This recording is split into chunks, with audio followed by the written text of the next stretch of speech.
पुनः प्रयास करने से कभी मत घबराना, क्योंकि इस बार शुरुआत शून्य से नहीं अनुभव से होगी। इन्हीं शब्दों के साथ में नॉलेज मंडली में आप सभी का स्वागत है। आज हम कर रहे हैं question paper of principal exam held by UPSC in Delhi government schools part 5। अभी तक यूपीएससी ने सिलेबस जारी नहीं किया है और एग्जाम की डेट भी नहीं दी है, परंतु पुराने क्वेश्चन पेपर से हम एक निष्कर्ष निकाल सकते हैं कि किस तरीके के पेपर आएंगे और अपनी तैयारी को एक सही डायरेक्शन दे पाएंगे। इससे पहले वीडियोज में हम 80 क्वेश्चन कर चुके हैं, 20-20 क्वेश्चन की सीरीज। अगर आपने नहीं देखे हैं तो जरूर देखिए और अपनी प्रिपरेशन को एक सही डायरेक्शन दीजिए। तो देखते हैं निर्देश अगले 3 प्रश्नांशों के लिए। प्रत्येक प्रश्नांश में एक कथन दिया गया है जिसके एक हिस्से में आए मुहावरे को अधोरेखांकित किया गया है। प्रश्नांश के नीचे ए, बी, सी और डी के रूप में उस अधोरेखांकित मुहावरे के 4 निहितार्थ दिए गए हैं। इनमें से जो निहितार्थ कथन के अधोरेखांकित मुहावरे के बारे में सर्वाधिक सटीक है उसे अपने उत्तर के रूप में पृथक उत्तर पत्र पर अंकित कीजिए। क्वेश्चन नंबर 81, रामदास ने व्यापार में सफलता पाने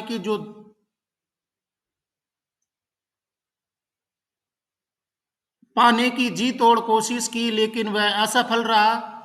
क्या करता अकेला चना भी कभी भाड़ फोड़ सकता है। इसका निहितार्थ है कि मतलब यहाँ अंडरलाइन से मुहावरा दिया गया है, अकेला चना भी कभी भाड़ फोड़ सकता है। हमारे उत्तर ऑप्शंस हैं, रामदास को व्यापार के लिए चने के भंडार की जरूरत थी। बी, रामदास को व्यापार में लोगों के सहयोग की जरूरत थी। सी, रामदास को सफल होने के लिए अच्छी सेहत की जरूरत थी। डी, रामदास एक भड़भूजा है और भुने चने की दुकान खोलना चाहता था। मुहावरे का सही अर्थ है, अकेला चना भी कभी भाड़ फोड़ सकता है।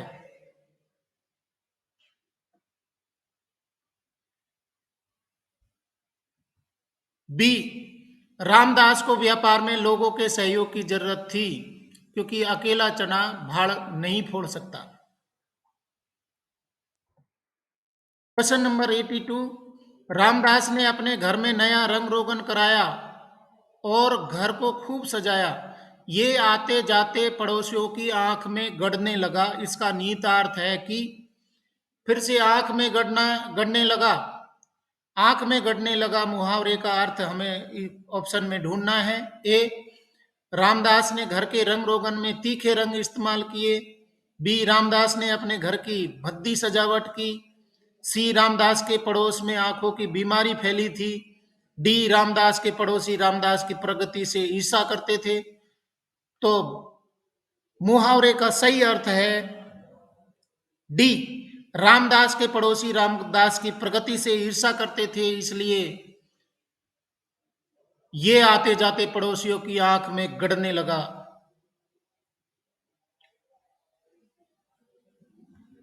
नेक्स्ट क्वेश्चन 83, रामदास नया व्यापार जमाने जयपुर गए, लेकिन चादर देखकर पांव फैलाना जानते नहीं थे। जल्दी सारी जमा पूंजी गंवा बैठे। इसका निहितार्थ है कि चादर देखकर पांव फैलाना मुहावरे का निहितार्थ क्या होगा। ए, जयपुर में तेज सर्दी थी और ओढ़ने के लिए चादर पर्याप्त नहीं थी। बी, रामदास व्यापार में आमदनी और खर्च का सही अनुपात रखने में असफल रहे। सी, रामदास के पांव काफी लंबे थे। डी, रामदास जयपुर में चादरों का व्यापार करने गए थे जिसमें वे कुशल नहीं थे। चादर देखकर पांव फैलाना मुहावरे का सही अर्थ कौन से ऑप्शन में दिया है। D. Question number 84, the Indian Olympic Association had appealed to the International Olympic Committee IOC and London Games Organizing Committee to withdraw which sponsorship from the London Olympics. A, मतलब है भारतीय ओलंपिक संघ ने अंतर्राष्ट्रीय Olympic समिति IOC और London खेल आयोजन समिति को लंदन ओलंपिक्स से किस स्पॉन्सरशिप को हटा लेने के लिए अपील की थी। A, Syngenta fertilizers. B, Dow chemicals. C Coca Cola, D British Petroleum. इसका सही उत्तर है बी, दो केमिकल्स। ये तत्कालीन समय पर जो ओलंपिक गेम्स हुए थे उनके अनुसार है। तो करंट जीके का क्वेश्चन है वो आया हुआ है। Question number 85, in February 2012 coordinated mock drills were carried out in New Delhi to a improve the safe traffic policing on the roads of Delhi, b prepare the Delhi police for a more sensitive and alert approach in dealing with crime, c check the preparedness of public agencies in case of natural disaster, d sensitize the public on the issue of nuclear disaster। अर्थ है फरवरी 2012 में नई दिल्ली में सम्मिलित mock drill किस लिए की गई थी। ऑप्शन है ए, दिल्ली की सड़कों पर सुरक्षित यातायात पुलिसिंग में सुधार लाना, बी दिल्ली पुलिस को अपराध से निपटने में अधिक संवेदनशील और सतर्क उपागम के लिए तैयार करना, सी प्राकृतिक आपदा के लिए सरकारी अभिकरणों की तैयारी का जायजा लेना, डी नाभिकीय आपदा के मुद्दे पर जनता में संवेदीता लाना। इसका सही उत्तर है C, check the preparedness of public agencies in case of natural disaster, प्राकृतिक आपदा के लिए सरकारी उपकरणों की तैयारी का जायजा लेना। Question number 86, the national programme for education of girls at elementary level NPEGEL, first sentence is meant for only girls who are enrolled in school and attend school regularly. Second, emphasizes the responsibility of teachers to pay special attention to prevent girls from dropping out. Third, works through village level women's and community groups to follow up girls' enrollment, attendance, and achievements. Hindi अर्थ है इसका, राष्ट्रीय बालिका प्रारंभिक स्तर शिक्षा कार्यक्रम NPEGEL केवल उन बालिकाओं के लिए है जिनका विद्यालय में नामांकन हुआ है और जो नियमित विद्यालय जाती है। दूसरा, शिक्षकों के इस उत्तरदायित्व पर बल देता है कि वे विशेष ध्यानपूर्वक बालिकाओं के विद्यालय से निकल जाने को रोकें। तीसरा, बालिकाओं के नामांकन, उपस्थिति और उपलब्धियों का अनुवर्तन करते रहने के लिए ग्राम स्तर के महिला और समुदाय समूहों के माध्यम से काम करता है। तो which of the statements given above are correct? First and second only, B second and third only, C first and third only, D first, second and third। Correct answer है B, second and third only। Emphasize the responsibility of teachers to pay special attention to prevent girls from dropping out, works through village level women's and community groups to follow up girls enrollment, attendance and achievements। Next question 87, which one among the following is a function of Lalit Kala Akademi? A, providing a unified structure of support for the practice of music, dance and drama in India, B, promotion of oral and tribal literature, C, train students in all aspects of theatre, D, participate in international biennials and triennials. Hindi अर्थ है, निम्नलिखित में से कौन सा एक ललित कला अकादमी का कार्य है? ए, भारत में संगीत, नृत्य और नाटक के अभ्यास के लिए एकीकृत प्रोत्साहन संरचना प्रदान करना, बी, मौखिक और जनजातीय साहित्य का संवर्धन करना, सी, रंगमंच के सभी पहलुओं में विद्यार्थियों को प्रशिक्षित करना, डी, अंतर्राष्ट्रीय द्विवार्षिकियों और त्रिवार्षिकियों में सहभागिता करना। करेक्ट आंसर इज डी, अंतर्राष्ट्रीय द्विवार्षिकियों और त्रिवार्षिकियों में सहभागिता करना, participation in international biennials and ट्राइएनियल्स।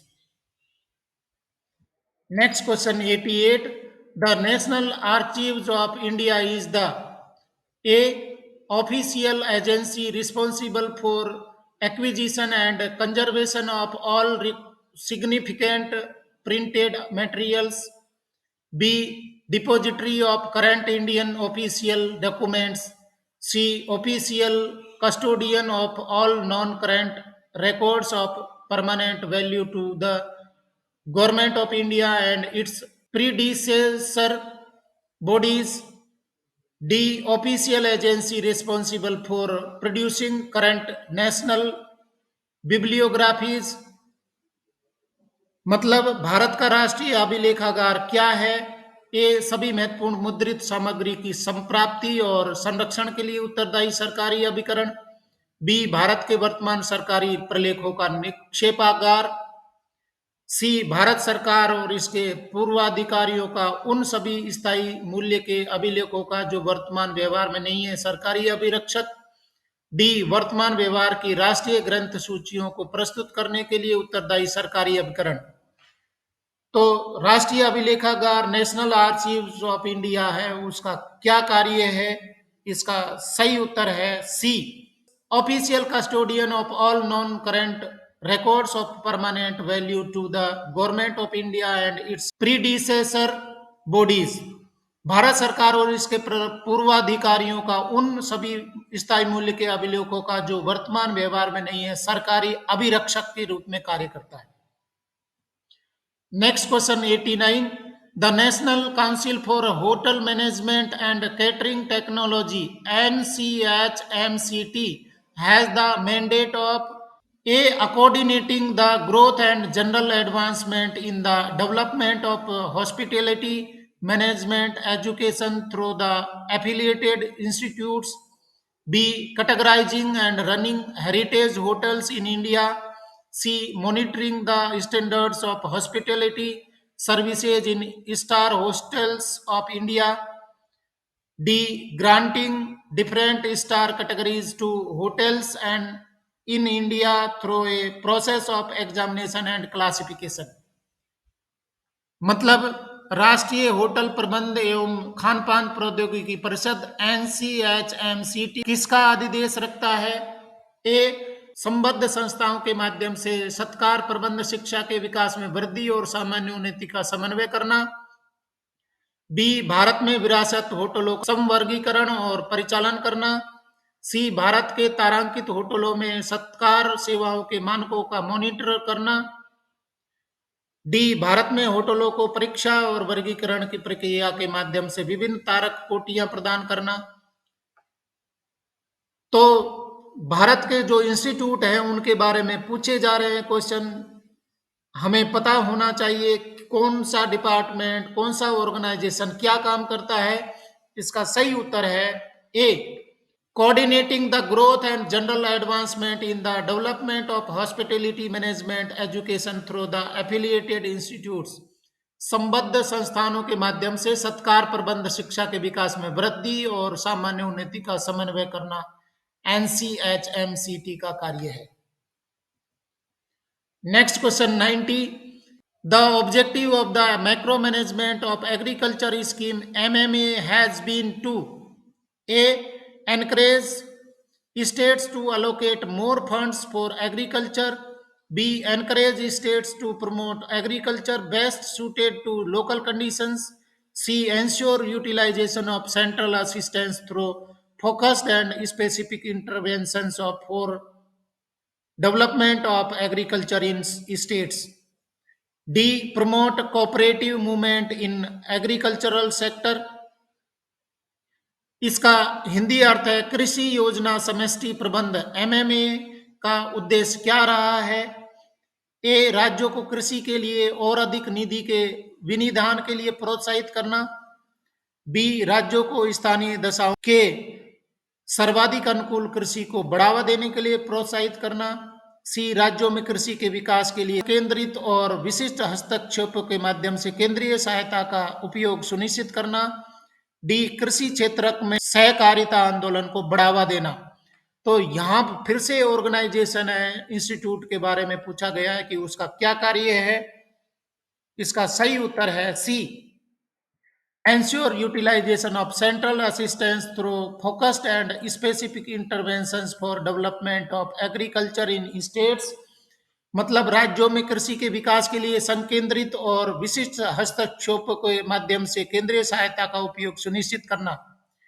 Dear friends, Administrative rules, service rules are available at my channel. Please go to playlist of my channel and watch complete videos and prepare yourself for principal post. Academic part also available at my channel. Please go to playlist named as Child Psychology MCQs and watch complete videos for your academic part. Next question 91. Consider the following statements about India's food grain economy. First, India ranks third in the world in cereal production after China and the USA. Second statement है India ranks second in the world in rice production. Which of the statements given above is are correct? मतलब भारत की खाद्य अर्थव्यवस्था के बारे में निम्नलिखित कथनों पर विचार कीजिए। ए, अनाज उत्पादन में भारत विश्व में चीन और यूएसए के बाद तीसरे स्थान पर है। सेकंड, चावल के उत्पादन में भारत विश्व में दूसरे स्थान पर है। उपर्युक्त कथनों में से कौन सा से सही है? A, first only, B, second only, C, both first and second, D, neither first nor second. इसका सही उत्तर है C, both first and second. अनाज उत्पादन में भारत विश्व में चीन और यूएसए के बाद तीसरे स्थान पर है और चावल के उत्पादन में भारत विश्व में दूसरे स्थान पर है। Question number 92. Which one among the following pairs of states was not covered under PURA Pura providing of urban amenities in rural areas at the time of its introduction on a pilot basis? A. Andhra Pradesh and Assam. B. Bihar and Maharashtra. C. Odisha and Rajasthan. D. Punjab and Karnataka. Hindi अर्थ है 92 का निम्नलिखित में से कौन सा एक राज्य युग्म PURA ग्रामीण क्षेत्रों में नगरीय सुख सुविधाएं प्रदान करना के अंतर्गत नहीं था? ए. आंध्र प्रदेश और असम, बी. बिहार और महाराष्ट्र, सी. उड़ीसा और राजस्थान, डी. पंजाब और कर्नाटक। इसका सही उत्तर है डी, पंजाब और कर्नाटक है वो पूरा के अंतर्गत नहीं आते थे। Question number 93. Consider the following statements about the experience of industrialisation in India.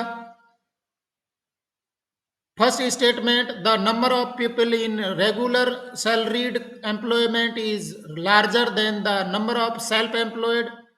Second statement, the contribution of services sector in the economy is larger than the contribution of agricultural sector. Which one of the statement given above is are correct? Hindi में देखिए, भारत में औद्योगिकरण के अनुभव के बारे में निम्नलिखित कथनों पर विचार कीजिए। पहला, नियमित वैतनिक सेवा में रोजगार वाले लोगों की संख्या स्वरोजगार में लगे लोगों से अधिक है। दूसरा, अर्थव्यवस्था में सेवाएं क्षेत्र का योगदान कृषि क्षेत्र के योगदान की तुलना में अधिक है। उपर्युक्त कथनों में से कौन सा से सही है? First only, B, second only, C, both first and second, D, neither first nor second. Correct answer is B, second only. The contribution of services sector in the economy is larger than the contribution of agricultural sector. मतलब अर्थव्यवस्था में सेवाएं क्षेत्र का योगदान कृषि क्षेत्र के योगदान की तुलना में अधिक है। Next question 94. Which one among the following is not a function of National Natural Resource Management System NNRMS? A. Screen, evaluate and recommend new environmental research projects. B. Utilization of remote sensing technology for accurate inventory of natural resources. C. Reduction of regional imbalance by effective resource planning. D. Maintenance of ecological balance. अर्थ है निम्नलिखित में से कौन सा एक राष्ट्रीय प्राकृतिक संस्थान प्रबंध प्रणाली NNRMS का कार्य नहीं है? ए. नई पर्यावरण अनुसंधान परियोजना की परख, मूल्यांकन और संस्तुति करना। बी. प्राकृतिक संसाधनों के सटीक सूचीकरण के लिए दूर संवेदी प्रौद्योगिकी का उपयोग करना। सी प्रभावी संसाधन योजना द्वारा क्षेत्रीय असंतुलन को घटाना। डी पारिस्थितिकी संतुलन को बनाए रखना। इसका सही उत्तर है A screen evaluate and recommend new environmental research project. ये इसका कार्य नहीं है। Question number 95, which one among the following was not a component of the composite centrally sponsored scheme called quality improvement in schools? A national population education project, B integrated education for disabled children, C introduction of yoga in schools, D environmental orientation to school education. अर्थ है निम्नलिखित में से कौन सा एक विद्यालयों में गुणवत्ता सुधार नामक सम्मिश्र केंद्रीय प्रायोजित योजना का घटक नहीं है? ए राष्ट्रीय जनसंख्या शिक्षा परियोजना, बी अपंग बच्चों के लिए एकीकृत शिक्षा, सी विद्यालयों में योग का आरंभ, डी विद्यालय शिक्षा में पर्यावरणीय अभिमुखता। सही उत्तर है B. Who among the following reformers was concerned with the light plight of widows in South India? मतलब निम्नलिखित में से कौन सा एक सुधारक दक्षिण भारत में विधवाओं की दुर्दशा से चिंतित था? A Veeresalingam Pantulu, B R Venkata Ratnam Naidu, C Annie Besant, D KT Telang. इसका सही उत्तर है A Veeresalingam Pantulu. Question number 97, match list first with list second and select the correct answer using the code given below the list. List first, list second. List first में region है, list second में tourism slogan है। A north east, Karnataka, Kerala, Orissa, इनके slogan है वो हमें छांटने हैं।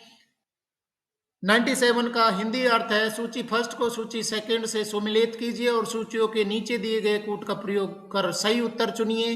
सूची फर्स्ट क्षेत्र का नाम है और सूची सेकंड में पर्यटन प्रचार वाक्य है।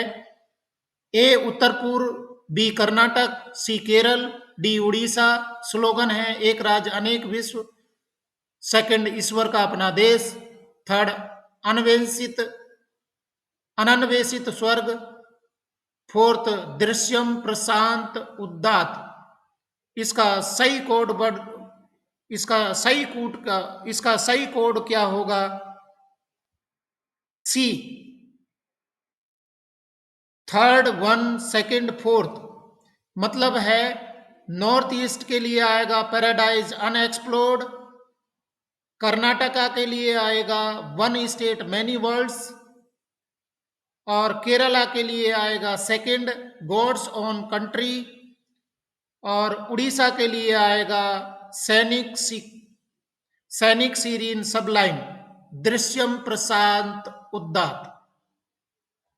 Question number 98, Satyarth Prakash the philosophical treatise is a text authored by A Devendranath Tagore, B Dayanand Saraswati, C Shri Aurobindo, D Raman महर्षि।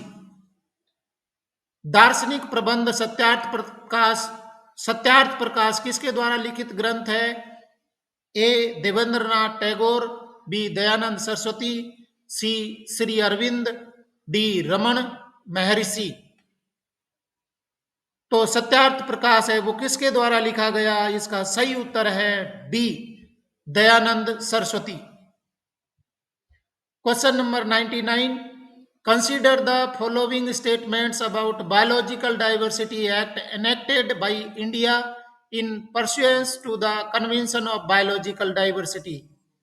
तो स्टेटमेंट फर्स्ट है it addresses access to biological resources and associated traditional knowledge to ensure equitable sharing of benefits.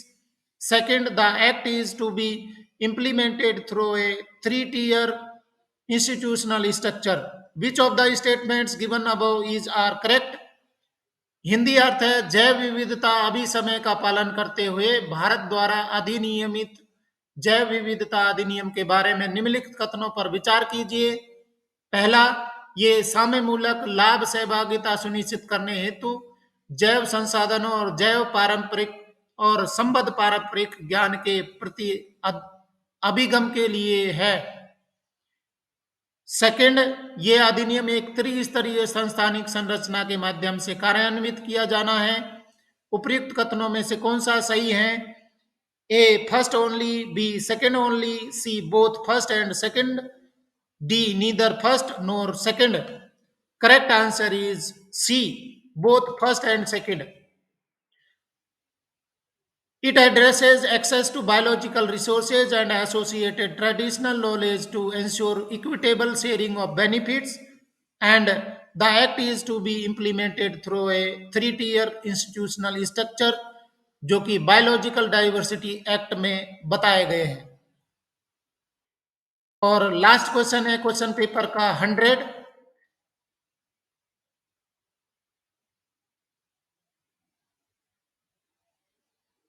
जनपदा संपदा programme engaged in lifestyle studies is run by A. Anthropological Survey of India, B. Sahitya Akademi, C Indira Gandhi national centre for the arts, D national museum. Hindi अर्थ है जीवन शैली अध्ययनों में रत जनपद संपदा कार्यक्रम किसके द्वारा चलाया जाता है? ए भारत का नृवैज्ञानिक सर्वेक्षण, बी साहित्य अकादमी, सी इंदिरा गांधी राष्ट्रीय कला केंद्र, डी राष्ट्रीय संग्रहालय। तो साथियों, इस तरीके से हमने 100 क्वेश्चन हैं वो क्वेश्चन पेपर के कर लिए हैं जो 2012 में यूपीएससी के द्वारा पूछे गए थे एनसीटी प्रिंसिपल पोस्ट के लिए। इस क्वेश्चन पेपर से हमें एक निश्चित आइडिया आएगा कि क्वेश्चन पेपर का ट्रेंड क्या होगा, और आपको एक ही प्लेटफॉर्म पर स्टडी मटेरियल है वो बहुत आसानी से मैं उपलब्ध करवा रहा हूँ। आप चैनल के प्लेलिस्ट में जाइए और academic part, administrative part, service rules हैं, उन पे बहुत सारे वीडियोज हैं वो अवेलेबल है। सारे वीडियोज देखिए और अपने सिलेक्शन को निश्चित करवाइए। अगर आपको मेरा वीडियो पसंद आए तो लाइक शेयर करें और चैनल को सब्सक्राइब करना तो जरूरी है, क्योंकि नॉलेज मंडली is the right choice. Thank you very much.